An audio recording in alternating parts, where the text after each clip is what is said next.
Rock is dead, or at least that is what Billboard charts, commercial radio stations, and music media tells us. Although rock music seems to have a strong following in the underground music industry, particularly here in Australia. Rock bands make up a healthy amount of festival spots and sell at big pub shows regularly. One of the main remaining outlets to promote new Australian rock music is Triple J. This is a government-run radio station broadcast to most cities in the country that plays predominantly new alternative Australian music. Although of late there seems to be a feeling that even Triple J are moving away from the more traditional alternative rock sound in favour of new genres that are more prevalent in commercial spheres of music. This train of thought is mostly common in a large demographic of Triple J fans, or should I say former Triple J fans. That demographic being alternative music lovers who are still young at heart but maybe above the age of 25. Triple J's main target audience is 18 to 25 year olds, so I can understand why they may initiate changes or progression towards what young people want to hear nowadays. Is this idea true though? Are Triple J actually moving away from rock, or is it just older people complaining about how music was better back in my day? I must admit, I am partly in the category of distaste towards a lot of Triple J's current playlist, but this idea came to my attention of it not actually being as bad as I imagined after I saw the results of the Hottest 100 of the decade. Triple J conducts a poll of the best songs of the past 365 days according to listeners and airs the results each new calendar year. For the beginning of the new decade, they asked listeners what their favourite songs of the decade were, and the results were pretty interesting, especially for rock music, or at least music made predominantly with organic instruments. Much is said about Triple J's playlist and their so-called sound, but when I assess their music, I can recognise 4 key genres or types of music. You may or may not agree with this assessment, but for the purpose of me making my point, I'll explain my view. The music found on Triple J consists of 1. Rock or traditional alternative music. That includes anything made predominantly with organic instruments like guitars and drums. It may also include subgenres like metal, art rock, and folk rock. 2. Hip hop. That is quite obviously anything with rapping involved, usually an emphasis on the beat and use of samples. 3. Dance. There are many subgenres included here, but consider all music made for the purpose of dancing. If it sounds in place at a nightclub, it's probably in this category.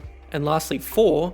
Pop. Now this genre has more recently become prevalent at Triple J, but they certainly do love playing that alternative pop or edgy pop sound. Think of your Lana Del Rey's and Lorde types here. So that's 4. Rock, hip hop, dance, and pop. Now I know that's not all the genres they play, but I feel that most of the songs fall into one of these categories to some degree. If we look at the results of the Hottest 100 of the decade and sort the songs into these 4 categories, we find some interesting results. When I first look at the results at a glance, there seem to be more rock songs, or at least more songs with organic instruments than I expected. 8 of the top 10 are basically rock songs, and overall traditional sounding music makes up 42% of the list. This is surprising because it doesn't line up with the narrative that Triple J is moving away from rock. If we look at the next 100 songs in that list, we see results were pretty similar.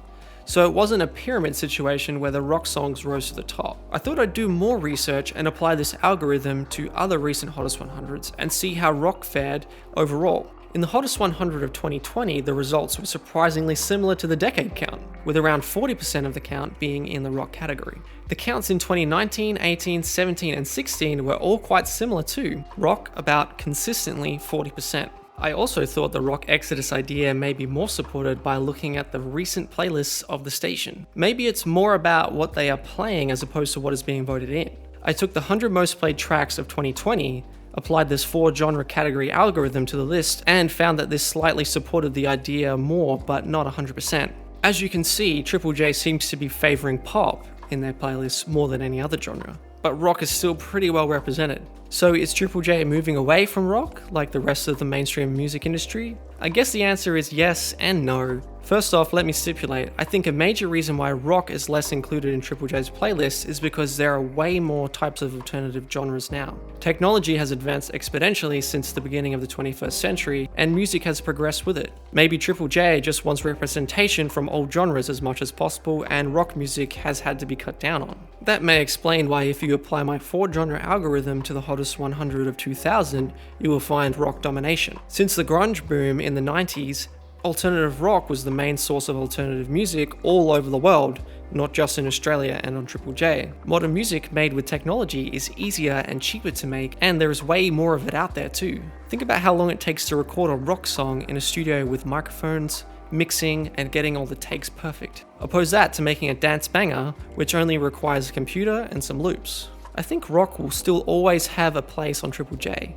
It's just that it's not the predominant genre being made and played anymore. And let's face it though, it still gets a healthy representation. I think a lot of rock fans look at the pie chart like this instead of really looking at it like the bigger picture. So why did so many rock songs chart well in the hottest 100 of the decade, despite rock taking a back seat in this decade?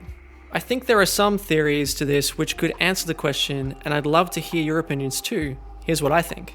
Less people voted in the count, making it a truer representation of Triple J listener results. The hottest 100 of the decade had 1.8 million voters, and the hottest 100 of 2019 a few weeks before had 3 million. So who were the 1.2 million that didn't vote in both? Probably people who don't listen to Triple J and would have voted for pop songs. This might be a controversial opinion, but I think it's arguable that rock music, or at least music made with traditional instruments, ages really well, maybe better than other genres. Now you don't have to agree with me on this, but there may be some grounds to my opinion. Look at some of the songs in the top 10 that charted well in their respective years, and then shot ahead in the top 10 of the decade years later. For example, Covered in Chrome by Violent Soho, or Magnolia by Gang of Youths.